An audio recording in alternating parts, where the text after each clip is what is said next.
Alright, welcome back to another episode of StichMethod on the road, still in the RV, traveling across the country. And a couple months ago, I gave away one of these PRS guitars we had a contest, and the first place winner won the guitar. The second place winner, his name was Zach, he won a half-hour free lesson with me. And one of his questions was, hey, how do I get better at phrasing? I keep on playing the same things over and over again. They're not that musical. You know, how do we make music? And I said, Zach, this is something I've taught many times before, and as a matter of fact, I'm going to bring it to StichMethod. So if you do like this, thank Zach, because he brought it up, and it's been in my lesson bank, but you know, I forgot to teach it. So here it is. We're going to start off. You're going to roll your eyes. You're going to think it's the silliest thing in the world, but it is very, very effective. So what we're going to do is we're going to practice phrasing over a backing track. That backing track is an E chord to a B chord, and you'll hear it in a couple seconds. It's the same backing track I did on the video last week about arpeggio motifs. So now, how do you get better at phrasing? Well, to get better phrasing, you understand what the troubles are. The troubles are really is that you learn your scales and your fingers kind of just move in the same patterns, and you don't know like how to kind of break out of those patterns and the same rhythms. We're creatures of habit, and so we got to kind of break that creature of habit type thing. And the way we're going to do it is we're going to use language. We're going to put ourselves in an Austin Powers movie, and we're going to write some sentences down, and we're going to put the wrong emphasis on the wrong syllable. All right, and so grab a piece of paper and a pencil. After this video is done, I'll kind of guide you now, and I'll show you what I mean. It might sound silly, but it's going to help you. There's a step-by-step process. By the end, you'll understand. So we need a very simple sentence, and the sentence that I always start with my students, I don't know why I'm going to put this out there, is simple. I like pizza. All right, so what we're going to do is you're going to take the sentence, I like pizza. It's how many syllables? I like pizza, 4 syllables.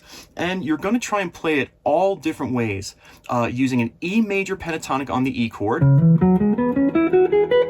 and a B major pentatonic on the B chord.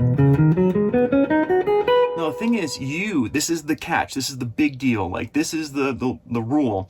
You can't just let your fingers go. You have to really think and almost breathe through the sentence as you do it. Make sure that your fingers are lining up with the rhythm. At this point, now, you know, if you're a musician, you're gonna roll your eyes. I'm gonna say, it doesn't matter what notes you're hitting. It doesn't, all right? It matters about the rhythm, the timing, and matching up with your breath. So if I have, I like pizza, you wanna play, and then you wanna try and say it a different way. I like pizza. And if you stay on the same string and you double up a note, that's fine. But at first, I'm going to play this backing track, and I want you to listen for all the different ways that I can say, I like pizza. Here we go.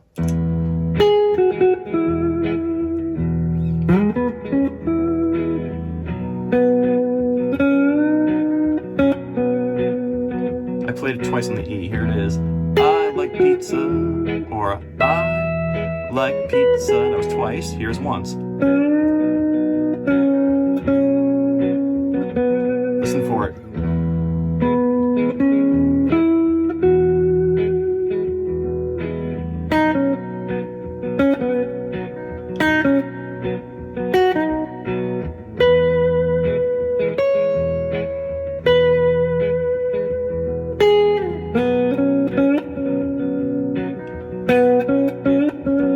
All right, and so the biggest rule is the breath needs to control your fingers. Now, this is just a simple sentence of I like pizza. Go figure, all right? And now you want to start doing, with these two chords, a call and response. Very, very simple. How about I like pizza on the E and I like pizza too on the B? Because I'm sure you like pizza. All right, here we go. So listen for I like pizza. I might say it twice. I might say it twice differently, all right? And then I'm going to answer with I like pizza too on the B. Oh, as I teach this lesson in person a lot, and everyone's like shaking their head like, yeah. But as I'm recording it, I'm going, oh my gosh, everybody's like, okay, forget it. This guy sucks, and clicking off. But, you know, it's worth a shot. Here we go.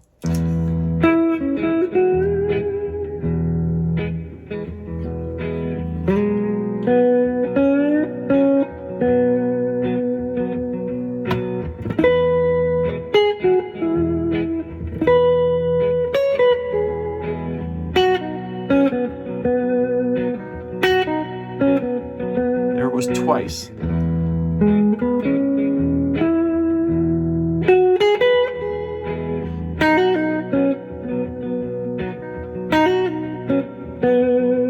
Now that one was a little bit different because I did a hammer on there, and I did I like pizza too. Kind of like blended it there. I didn't really execute it perfectly, but nonetheless, you get the idea.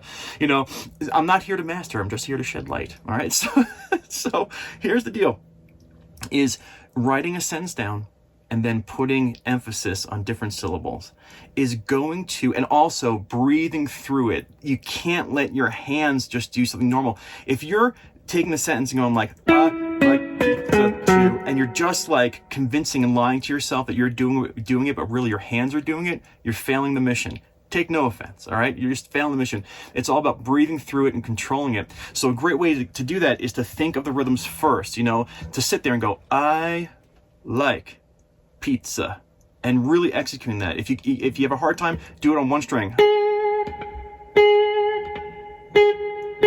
Then move it to 2 strings. Sorry. Get used to breathing through it. Then move it to 3 strings. All right. The idea is you have to think of it and summon it here. Breathe it out through your fingertips. You cannot let your fingers do it on their own and then convince like, yeah, I'm doing that. And so taking different syllables, different sentences, all different sentences. Here's another one. How about I like the color green, all right? I kind of like the color green, but it just came out of my mouth, all right? So here is I like the color green, and the response is I like yellow better, all right? That's weird because I did a yellow lead better video 2 weeks ago. Okay, so I like the color green on the E. I like yellow better on the B. Here.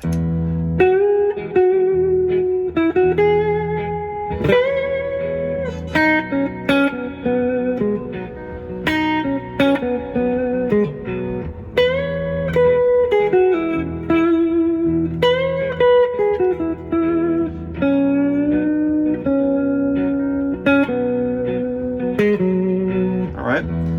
Now, this was parts like A and B. Part C is do this for a while, and then after you do it for a while, part C is you should just be able to trust by breathing out different rhythms and moving them differently on the guitar. This does take time. It's not an instant cure. It's not like, you know, ramen noodles, like just add water and boil and poof. No, this is like a baking class, all right? You really got to sit, understand your ingredients, practice with them over and over again, but this is a direct path to loosen up your phrasing and to say something better. So I'll stop talking here. It's a short video with a very simple idea. I hope you enjoy it. If you want to practice this with me, I always say this because now I have a Patreon account. You can practice with me on my Patreon account where I'm going to come up with different sentences and different rhythms and show you how to practice this, because practicing is what makes you a better player. I'll stop talking. Thank you so much for being here on another episode of StichMethod. We'll talk very soon. Bye-bye.